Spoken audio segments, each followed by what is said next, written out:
Welcome to a rather windy Cannes boat show where we are going to show you one of the most interesting and also the most significant new boats at the show. This is the new Azimut Seadeck 7, and as you can probably see, it is called a hybrid project, and that is because it is one of the very first production boats in the world to offer a full diesel-electric hybrid system. My name is Hugo Andreae, you're watching Motorboat and Yachting. Let's go and take a proper look.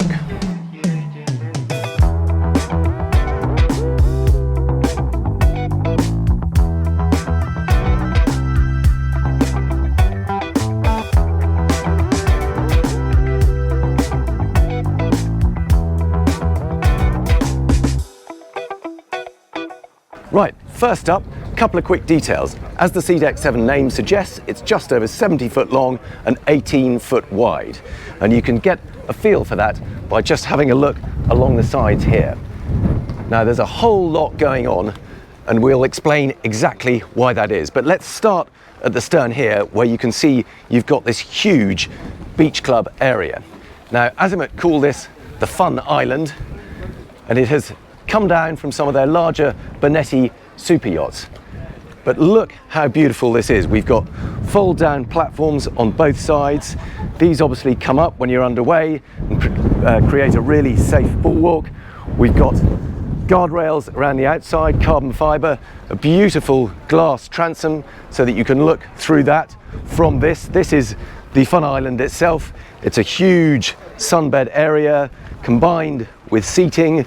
We've got a big extendable table, and the whole idea is this area looks out and has a better connection with the sea. So rather than facing in towards the boat, it all faces out over the sides, over these platforms, through that glass transom to make the most of your surroundings.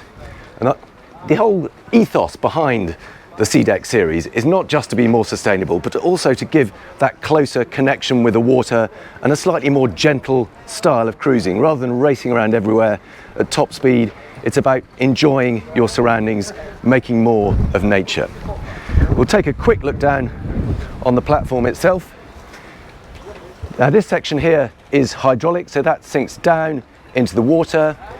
You can use that to launch the tender. You can use it as an entrance to the sea because as it goes down, it reveals a staircase and you have a lovely, gentle entrance to the sea.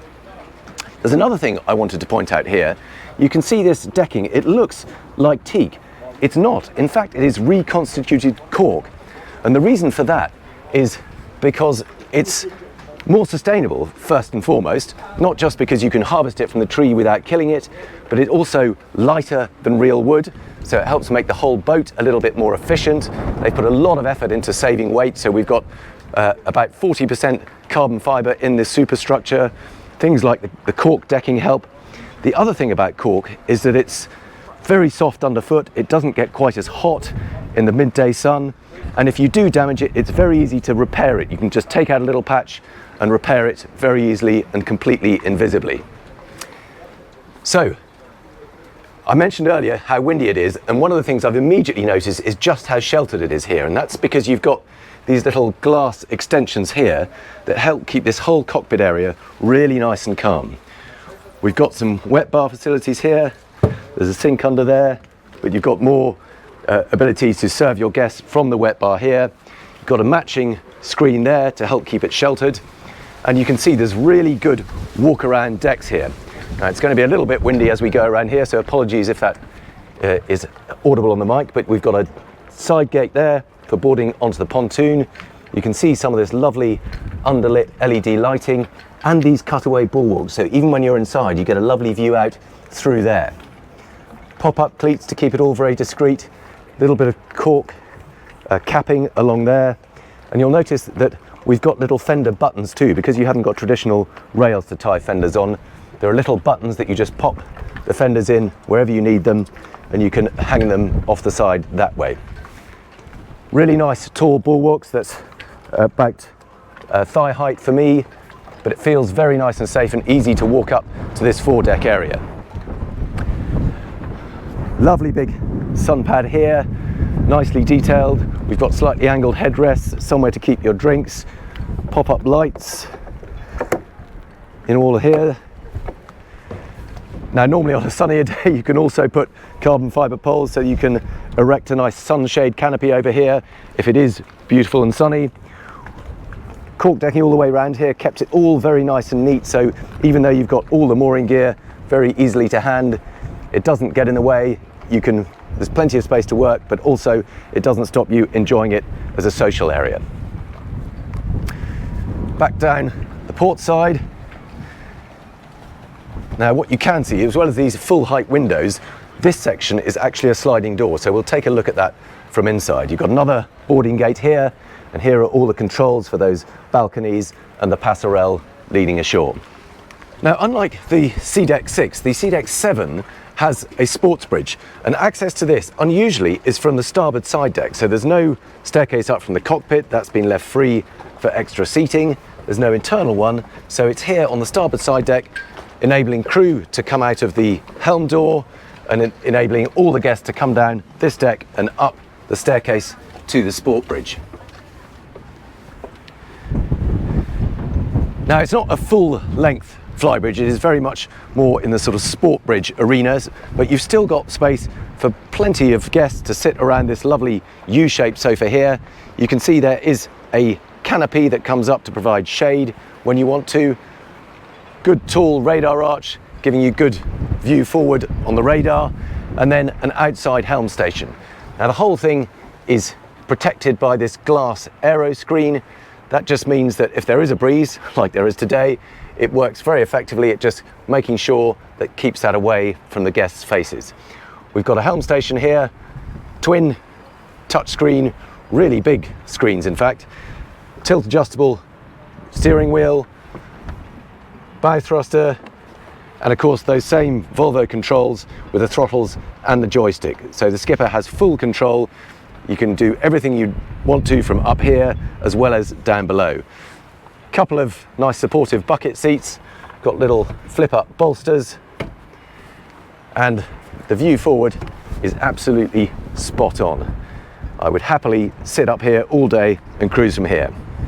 Now while there is no wet bar up here, very cleverly they have managed to conceal a little fridge in this central ottoman unit. So under there you've just got enough room to keep a few drinks cold, and this can double either as an additional seat or somewhere with a rest a tray and have your drinks and a few snacks up here. So twin sliding doors leading into the saloon area. We've only got one of them open at the moment, again because it is a little bit windy, but suddenly when you come inside there's a wonderful sort of feeling of calm. It's like a little oasis of calm, and that is all about trying to have this slightly sort of softer cruising style. Now a number of things to point out here. This carpet is called Econil, and that is because it is made from recycled plastics, in this case even fishing nets rather appropriately. This is the large sliding door I mentioned earlier. We're not going to open it now because of that breeze, but you can see this whole section here slides open, and then you've got again that open connection with the sea. Furniture is all very low, so you can take full advantage of these enormous windows on either sides. Table can lift up and become a dining table, or sink down and remain this very casual coffee table. Being Azimut, they've got lots of lovely detailing going on. So if you open this cupboard, you can see we've got a full array of glasses. Use that as your bar area. And then moving forward through the boat, rather than having the galley aft as they do on the smaller Seadeck 6, they've kept it forward. So if you want to use it as a crude boat, you can have all of that shut away behind here. You'll notice if I just put my finger in there, there is a sliding door, so you can maintain privacy from the guests if you want to. The crew can get on with the job of driving the boat or preparing a meal. We've got lots of good storage behind here. There's a wine fridge down there. Obviously it's being used for boat show storage at the moment. But look at the level of detailing on here. Rather than just having a flat wooden panel, they've got this lovely ribbed effect. Galley is very modern, very slick looking, so if you do want to keep it open, it looks every bit as stylish as the rest of the boat. We've got the same matte finish teak, beautiful underlit work. There's a Miele induction hob here. Even the sink is very stylish with this kind of matte black surface. The Helm itself, I'll describe a little bit more about how the whole hybrid system works in a minute, but from the point of view of the captain, all works exactly like an ordinary boat. It uses Volvo IPS drive, so you've got the standard Volvo throttles, standard Volvo joystick, but intriguingly, that can still work when you're just using electric power to maneuver. So you've got all the functionality and it all works automatically. You don't have to think about it or drive it any differently to a normal boat. Twin captain's chairs, got full adjustment of those, electric, got a fold out footrest, and crucially a door out to the side deck. It's always good if you're helming a boat to be able to have quick access out. You've got good communication with the crew. You can get out and see where you are positioned. And then because this is a galley area, we've also got a fridge freezer. And intriguingly, under the actual helm seats, we've got all the usual beautiful Azimut crockery safely tucked away in there. Look at that, there's even a big salad bowl, every single thing. I love these little latches as well, they're so easy to use. There's a little recess that you just pull your fingers out and it opens up and gives you something to hold on to. Now then, moving down into the lower deck, again we've got more of this lovely ribbed surfacing and a beautiful curve to the staircase. Adds extra detail, a little bit of visual interest. There's more storage as we go down, so even though it's a very stylish looking boat, there's plenty of thought given to the practicalities too. Right, drop down to the lower deck. Let's go to the main event first. That is the owner's cabin, full beam cabin amidships, quite well back because of those IPS drives. This is quite a long way back, but very unusually they've angled the bed across the beam of the boat. Nearly always on this size of boat it's an island facing forward or back, but this just adds a slightly different vibe, different feel, because you're lying in bed staring out through one of those big hull windows. Again, lots of this lovely warm matte finished or satin finished teak, lots of nice detailing.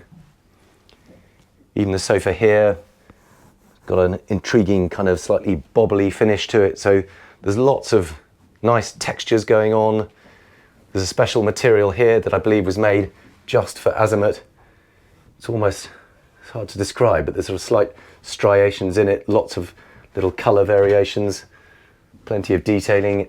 Every time you open up a hanging locker, the lights come on. But the idea is to give it a much more kind of homely, informal, welcoming vibe. And it really does work actually. I hope it comes across on camera. Even here we've got details like that door handle. It has a kind of brass effect colour, but a little slither of wood on top of it. Ensuite bathroom, all in that same lovely teak. Little opening hatch in one corner, circular mirror, quite unusual, slightly green marble. Really lovely walk-in shower. And look at this for detail, rather than just a square shower unit, we've got a nice curved finish there. Obviously that's waterproofed. It looks like wood. I'm not sure if it's wood or a laminate, but beautiful bronze shower gear, little recess feel, soaps and shampoos and so on, and of course an overhead shower unit. Then moving forward through the boat, there's one other detail I just wanted to show you here, which I thought was a really nice touch. On both sides of the bed, you've got an extra set of repeater switches for all the lights. So once you're in bed, you don't have to get out to turn off any of the lights. You can control everything from there. And there's exactly the same on this side too. Really nice little thoughtful touch. So moving forward from here, on the starboard side, we've got a twin bunk cabin. And I like the way they've done this. They've gone for crossover bunks rather than one on top of the other. So it's just a little bit more sociable. You're a bit further away, but you can also have a chat with whoever else is in the cabin with you. Little mirror behind the door. Now this doesn't have an ensuite bathroom, but it does have access to the day heads over here. So this is a shared bathroom, but it's very easy to access from up above. So if you've got day guests on, really nice bathroom too. It's got good space in here, all that same detailing, that same veined green marble, really good sized shower in there.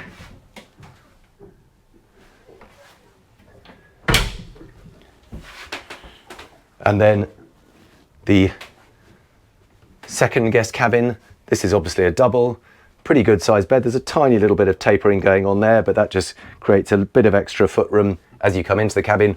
Really good headroom in here too. Check this out. There's a good 4, 5, 6 inches above me, and I'm 6 foot 1 inch tall. Hull window in there, providing some natural light, bit of ventilation, really good lighting, good storage too. Plenty of hanging space. Now this does have ensuite access to that day heads we showed you earlier, so we call them a Jack and Jill door, so you can come in here and use it as an ensuite bathroom, but you also have access from outside in the cabin, from the corridor, and that is directly opposite the staircase down, so perfect location. And then forward into the VIP, they've gone for a slightly quirky angle here too, so rather than having the VIP directly on the centre line in the bow, it's offset, it comes out from the corner, and the reason for that, I think, again, is to create a bit more foot room around the bottom of the bed, so you could very easy to get around both sides. There is a little bit of a step up on this side, so you lose a bit of headroom, but here, again, masses of headroom above me. Very nice styling too. They've got the same teak highlights, lots of nice detailing, good windows, very nice cream coloured blinds, very good storage in here too. Big hanging locker. Love the fact they've added the detail of little shelves there. Keep your valuables safe. And an ensuite bathroom, of course. Look at that too. Nice curved glass door to the shower. Same lovely bronze door furniture. Good size sink and a toilet down in the corner there. Let's take a quick look down in the engine bay so that I can show you how it all fits in here.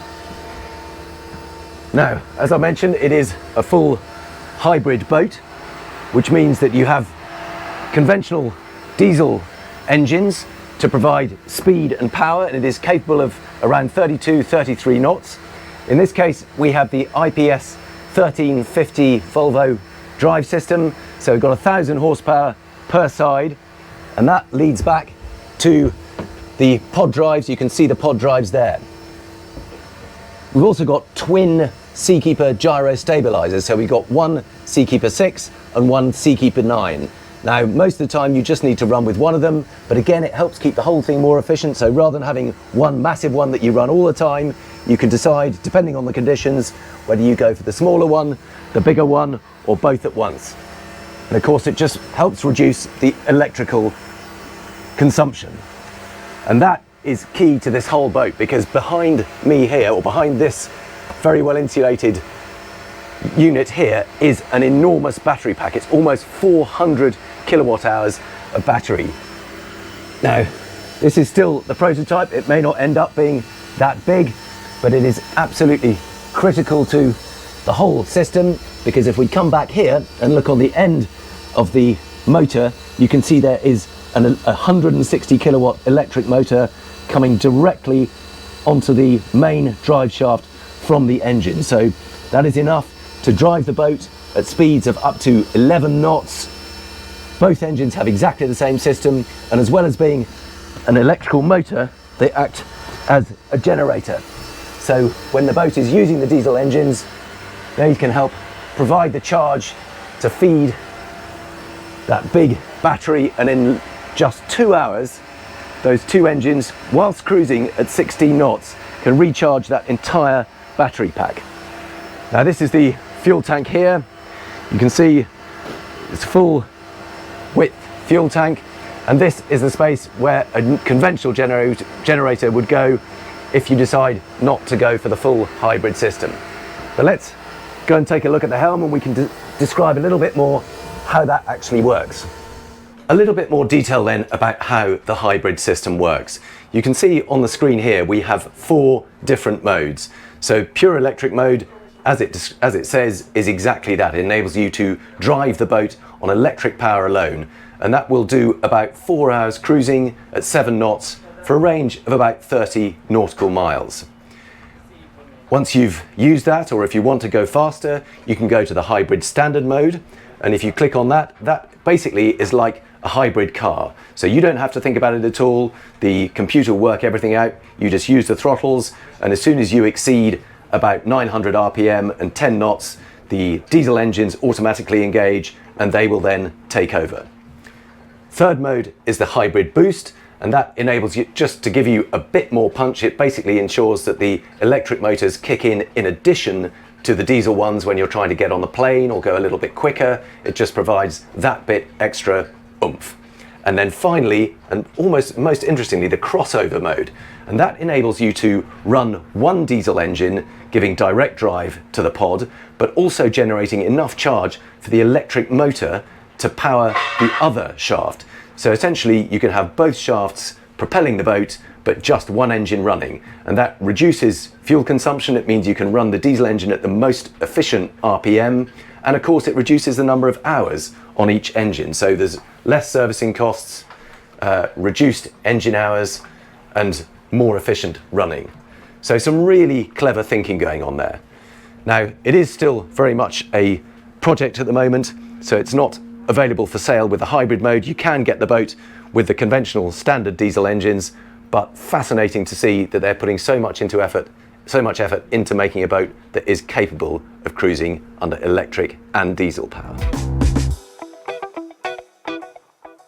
We'll finish up the tour of the Azimut Seadeck 7 here at the Helm station, where all that fascinating technology is most apparent. Now, the hybrid system is still very much a project. They intend to test that, prove it, make sure it's all working, but it will become a customer option within the next couple of years. In the meantime, the boat with the standard diesel engines starts at about 3.3 million euros. And with those engines, it has a top speed of 32 knots and a range of over 300 miles at a cruising speed of about 18 knots. But crucially, it includes all the rest of the sustainable details that we've mentioned before, like the cork decking. The hull itself has core material made from recycled plastic bottles.